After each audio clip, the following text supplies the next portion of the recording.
ensure that all identities are represented, and not even just represented, but also respected fairly. The national statistics of those people, how many of those different people are interested in that actual role. So I think there's a lot of time wasted in delving down into a lot of this, whereas we shouldn't be saying we're hiring the people that are right for the job.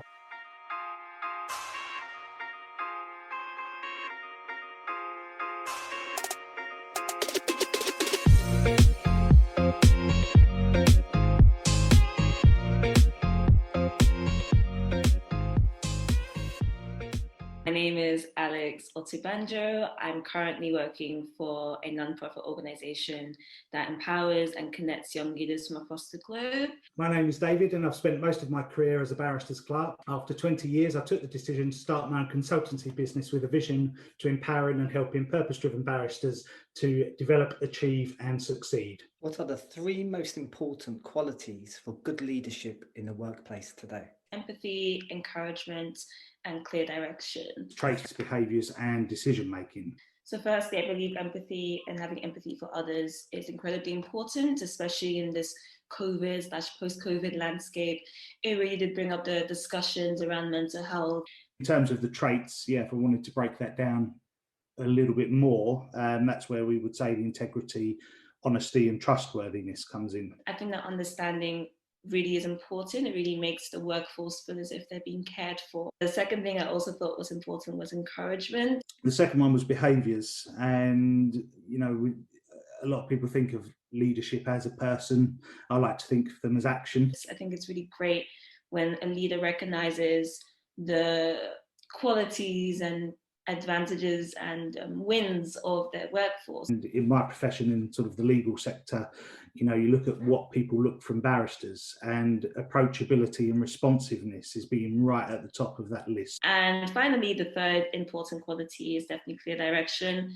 I feel as if what I've seen working in a small organisation is that priorities change over time. Decision making, and obviously, as we said, holding values close to you in that decision making process. That will always guide a leader's decision making, is what those values are that they hold to themselves. Know exactly where your workforce is going, know where their energies need to be diverted, just so we're getting the best output out of your workforce. What are the 3 most effective ways that leaders can motivate and inspire their teams? I think it's important to be able to inspire and motivate your team by giving them greater responsibility. Having some sort of achievable goal, smart objectives, and they're, smart, specific, measurable, achievable, realistic, and timely. And almost throwing them in the deep end. And even in my role that I've been in for more than a year, there's been a lot of responsibility I've been given.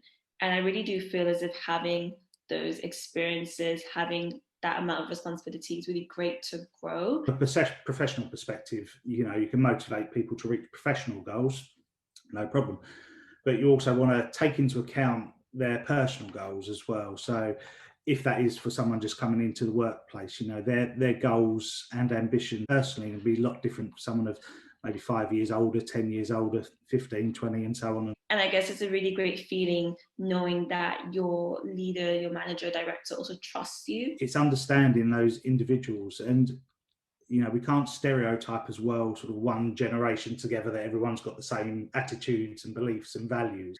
The second is also leading by example. So having directors, having managers who work really hard, again, making you want to work even harder. In chambers, motivators work differently. Sometimes it could be the smallest thing, as you remember I used to buy breakfast for people on Fridays. That's a little end of the week treat, and it just keeps the team morale slightly boosted. So I actually have practical methods and ways to motivate and also inspire your team. So I know the organisation, we did take an afternoon off just a few days after what happened with George Floyd. We actually marked Juneteenth, which was the day that African Americans were free from slavery. And we also put a library in our office with Black Lives Matter resources. And there was nothing more motivating and inspiring as that for me, I think, especially as a Black female in this respect, and that it wasn't just a thing where you just post a social media statement and say, oh, sorry, you're going through this, but actually having practical ways to actually show that you care. Making sure they're included in things. So when there are chambers events, people are invited. You know, you've been in chambers where they say, oh, we only want these clerks going, or we only want this staff going, or we don't want this person there. And that makes things really difficult to manage. What does corporate social responsibility mean to you? Corporate social responsibility means giving back to others and blessing others with the opportunities given to you. You know, if you drill down into corporate social responsibility for someone like me, in my business, I went paperless a long time ago, and that for me is obviously paper saving, and it's those small steps, those small actions that will make a bigger difference.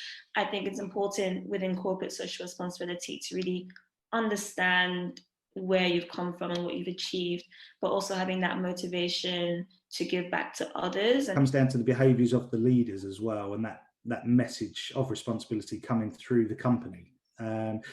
It's no good if, for example, in the legal sector, confidentiality is a big thing, and it's the responsibility of one, the barristers, and two, the chambers, to keep things confidential, and that comes down to handling the papers. So it's very well, you know, a chambers or law firm putting on their website, everything's confidential, totally secure, you know, there's no risk of any data breaches. And then all of a sudden, one of the lawyers has left a set of papers on a train. Obviously, corporate social responsibility has failed, although it's there at the top, it's not being portrayed down the company. It involves encouraging greater social mobility. This is an area that I'm especially passionate about. I've been in this space for 5 years, and I think it is important for young people and young leaders to see huge companies and organizations actually having this in their work, to enable them to gain access to spaces like that. The other interesting one that always, I say, frustrates me, but in terms of corporate social responsibility, and you hear a lot of, and I had this discussion with the CEO in a set of chambers recently about the bar, they're pushing and recruiting more female QCs just because they feel they need to have more female QCs. And this was a female CEO that was talking to me and said, are they being recruited just because they're female? If so, that is pure discrimination. My experience is typically when I tell a young person that they can go to that university or they can work in this organization, 90% of the time the response will be, oh, it's not a place for me. I think it is important through CSR to really encourage that greater social mobility, to almost be representatives to those young people, to show them that it actually is possible to be in those spaces. Underrepresentation is obviously said in a lot of professions. But again, are you comparing that to the national statistics of those people? How many of those different people are interested in that actual role? So I think there's a lot of time wasted in delving down into a lot of this, whereas we shouldn't be saying we're hiring the people that are right for the job because they've got these traits, regardless of any of these other, you know, characteristics or physical appearances that people say are important, because they're not. It's whether they do the job and whether they've got integrity, honesty, trustworthiness. Social responsibility is essentially giving back to others, understanding greater social ability, and also really pushing corporates and pushing people in these spaces to achieve these things for young people in the next generation. If we was to say, what does corporate social responsibility mean for me? It's, caring for the world we live in and for the people within. What are the top 3 challenges that leaders face in the world of work today? And how would you try to overcome them? The 3 would be team interconnectedness, the well-being of employees, and also diversity and inclusion as well. One certain challenge, and it's the reason sort of we're on this video call, we're talking like we are now, being seen. So being seen as a leader in this world now is very difficult.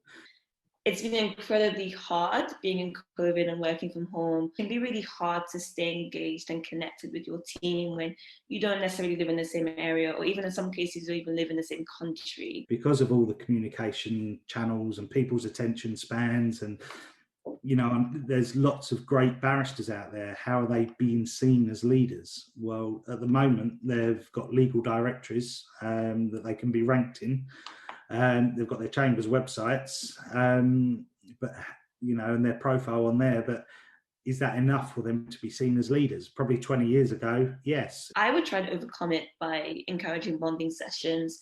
I also do make a conscious effort to check in with my colleagues, not only on my team, but on other teams. So you've got to get through that noise and that mess to get your message over as a leader. Social media is the number one. We can't ignore it. I think there was one team briefing we had at the end of the day, and I asked my team to sum up their moods with the weather, and I didn't realize that some of them actually were going through some things.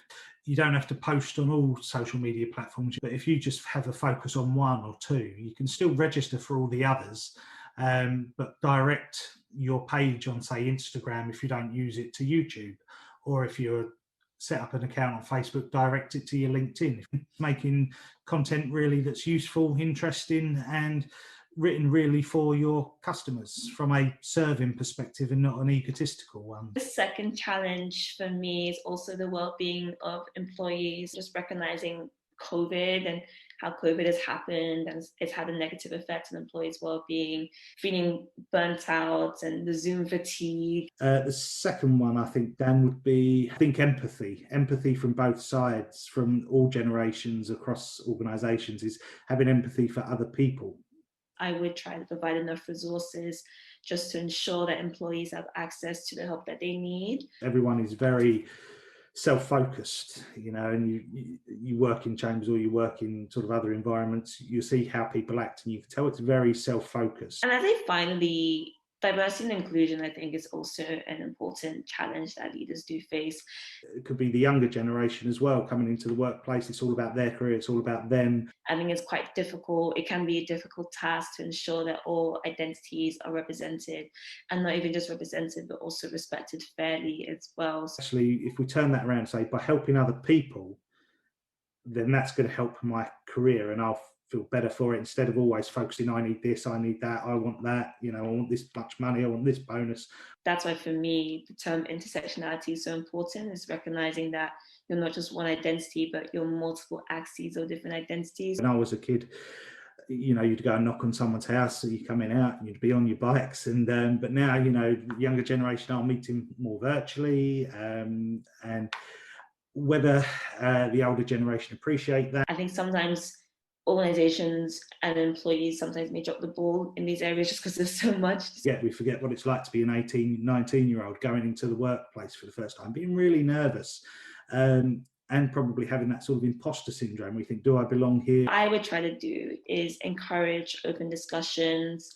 My organization are quite good at this. We've had internal conversations just regarding really key current affairs topics such as Islamophobia, race in the workplace, anti-Semitism as well. I think now the younger generation have got more to offer in that technological term of what the systems can do and how to use the systems than the older generation. And I'd also say on the flip side, I think it's important, if I was in that position, also to be strict on when these standards for diversity and inclusion are not being adhered. Though they've lost their technical ability, maybe on some of the sort of diary management, case management, they've still got these traits to push down onto those junior clerks and make them develop and learn into great senior clerks. It's paramount that you have respect for all ethnicities, all religions, all cultures, all sexualities in the workspace. As a junior clerk, we benefited from sitting in a room with more senior clerks, listening to those telephone conversations, listening to those fees being negotiated and learning from other people, that were above you, and again, learning from the junior clerks below you.